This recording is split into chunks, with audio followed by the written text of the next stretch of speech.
1945ဒုတိယကမ္ဘာစစ်အဆုံးသတ်သွားခဲ့တဲ့အချိန်မှာဘာလင်မြို့မီးလောင်ပြကျသွားခဲ့ပါတယ်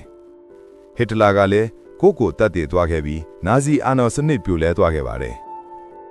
ဒါပေမဲ့စစ်ပြီးနှစ်90ကျော်ကြာတဲ့အထိတောင်အပြည့်အစုံမဖော်ထုတ်နိုင်သေးတဲ့အချို့လိုအပ်ချက်တွေဟာမြေအောက်မှာတောင်ကြားတည်တဲ့လူတွေမတည်သေးတဲ့နေရာတွေမှာလှုပ်ဝက်နေခဲ့ပါတယ်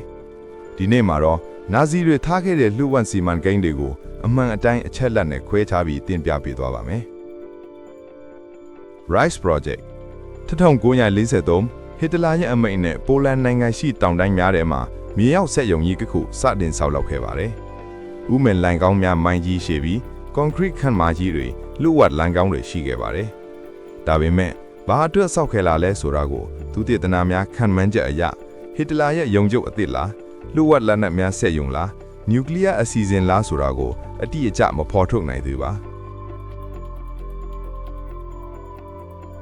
စစ်ဘီနော်ဆိုဗီယက်တပ်တွေဝင်ရောက်သိမ်းပိုက်ခဲ့ပေမဲ့စာရွက်စာတမ်းအများစုပျောက်ဆုံးသွားခဲ့ပါတယ်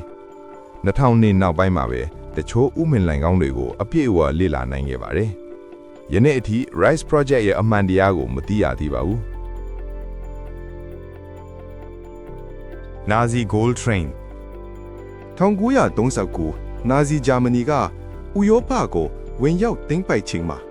စစ်တပ်တင်မဟုတ်ပဲလူရမှုစတင်ခြင်းလည်းဖြစ်ခဲ့ပါတယ်ပြင်သစ်ပိုလန်ဆိုဗီယက်ဂျူးလူမျိုးများရဲ့ပိုင်ဆိုင်မှုတွေအဖို့တန်ယတနာများတွေကိုလူရက်ခဲ့ပါတယ်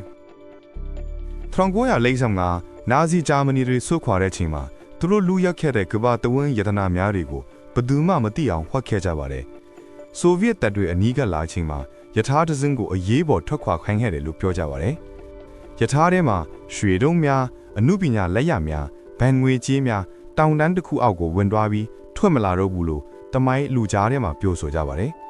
ပိုလန်နိုင်ငံ Wallbridge မြို့နားမှာ Gold Train လို့ခေါ်တဲ့ယထာတစင်းမီအောက်ဦးမင်းလောင်ခေါင်းထဲမှာလျှို့ဝှက်ထားခဲ့တယ်ဆိုတဲ့သတင်းတွေထွက်ပေါ်ခဲ့ပါတယ်2015ခုနှစ်မှာရှာခွေတူနှစ်အောက်ကဒီယထာကိုရေဒါနဲ့ရှာတွေ့ပြီလို့ပြောခဲ့ပြီးတကမ္ဘာလုံးကြော်ကြားသွားခဲ့ပါသေးတယ်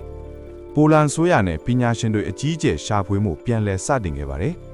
ဒါပေမဲ့အခုထိအတီးပုထားရဲ့ရွှေယထာမတွေ့ရသေးပါတိတ်ပါနီးညားချက်ရှာဖွေမှုတွေအရယထာကိုရှာမတွေ့သေးတာကြောင့်ဒနာရီတစ်ခုလို့ထင်ရပေမဲ့နာဇီတွေရဲ့လျှို့ဝှက်ဥမင်တွေကတော့တကယ်လက်တွေ့မြေပြင်မှာရှိနေစေပါဒါကြောင့်ဒီရွှေယထာကြီးဟာတနည်းမှမထင်မှတ်ပဲပေါ်လာအောင်လားဆိုတာကတော့အချိန်ကပဲအဖြေပေးပါလိမ့်မယ်စစ်ကြီးပြီးဆုံးသွားခဲ့တော့လေနာဇီတွေဟာယတနာတွေကိုတင်မဟုတ်ပဲသူတို့ရဲ့အမောင်ဖုံးခဲ့တဲ့အမားတွေကိုပါဒီမြေအုပ်ထဲမှာတဘာတဲ့မြုပ်နှံသွားခဲ့တာထင်နိုင်ပါတယ်နာဇီလျှို့ဝှက်စီမံကိန်းများအကြောင်းယနေ့အထိမတည်သေးသောအချက်များရှိနေပြီးတချို့အရာများဟာမြေအုပ်ထဲမှာပဲကျန်နေခဲ့ပါတယ်